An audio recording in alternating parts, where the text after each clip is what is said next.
wacan cadowka waabto nolol wanaagsan iyo barwaaqo nabad lagu wadaago akuwaaro wadankeenu guul wacan cadowka waabto nolol wanaagsan iyo barwaaqo nabad lagu wadaago akuwaaro wadankeenu guul wacan cadowka waabto nolol wanaagsan iyo barwaaqo nabad lagu wadaago akuwaaro wadankeenu guul wacan cadowka waabto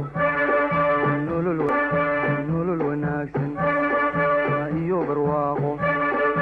nabad lagu wadaago akuwaaro wadankeenu guul wacan cadowka waabto nolol wanaagsan iyo barwaaqo nabad lagu wadaago akuwaaro wadankeenu guul wacan cadowka waabto nolol wanaagsan iyo barwaaqo nabad lagu wadaago akuwaaro wadankeenu guul wacan cadowka waabto nolol wanaagsan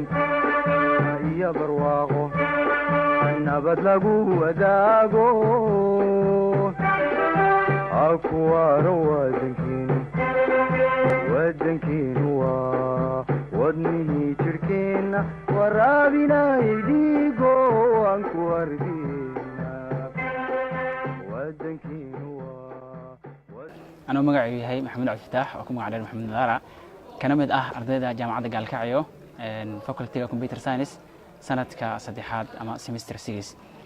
run ahaantii haddii aan marka koowaad ka hadlo jaamacadda gaalkacyo waxyaabaha ay ku soo kordhisay deegaanka iyo waxbarashadeeda jaamacadda gaalkacyo runtii waxaa la oran karaa waa jaamacaddii ugu horreysay ama ay tahay deegaankan gobolka mudug timid isla markaana ku soo kordhisay waxna ka bedeshay deegaanka gobolka mudug jaamacaddu bilowgii hore dabcan wax badan bay ku bilowday haddana way kasii siyaaday waxbarashadeeda jaamacaddu waxyaabaha ay deegaanka ku soo kordhisay waxaa ka mid ah isdhexgalka bulshada gaalkacyo waxaa lahaa dad ka maqana badana ay dhahaan waa magaalo kala qaybsan bay dhahaan waa resourcega kaliya ee beeniya hadalkaas dad ka maqan waxaan u sheegayaa magaalada gaalkacyo inay tahay magaalo la isdhexgalayo waxaana tusaale u ah jaamacadda gaalkacyo maadaama labada gidi ee la tilmaamo dad ka yimaada ay jaamacadda ay ku midoobeen common ay ku yihiin taas waxay tusaale cad u tahay inaanay magaaladu kala qaybsanayn nabad lagu wadaago akuwaaro wadankeenu guul wacan cadowka waabto nolol wanaagsan iyo barwaaqo nabad lagu wadaago magacaygu waa Shuuri Jaamacali waxaan dhigtaa Gaalkacyo University GU waxaan ahay sanadka saddexaad baan maraynaa Faculty of Public Health run ahaantii haddii aan warbixin kooban ka siiyo waxbarashada gobolka ama waxbarashada Gaalkacyo University waxaan dhihi karaa waa waxbarasho aan ku qanacsanahay 100% haddii ahaato macallimiinteeda haddii ahaato agabkeeda waxaan dhihi karaa waa mid aan 100% ku qanacsanahay anigoo waliba ku sii hadlaya afka maamooyinka gobolka ku dhashay kana barta Gaalkacyo University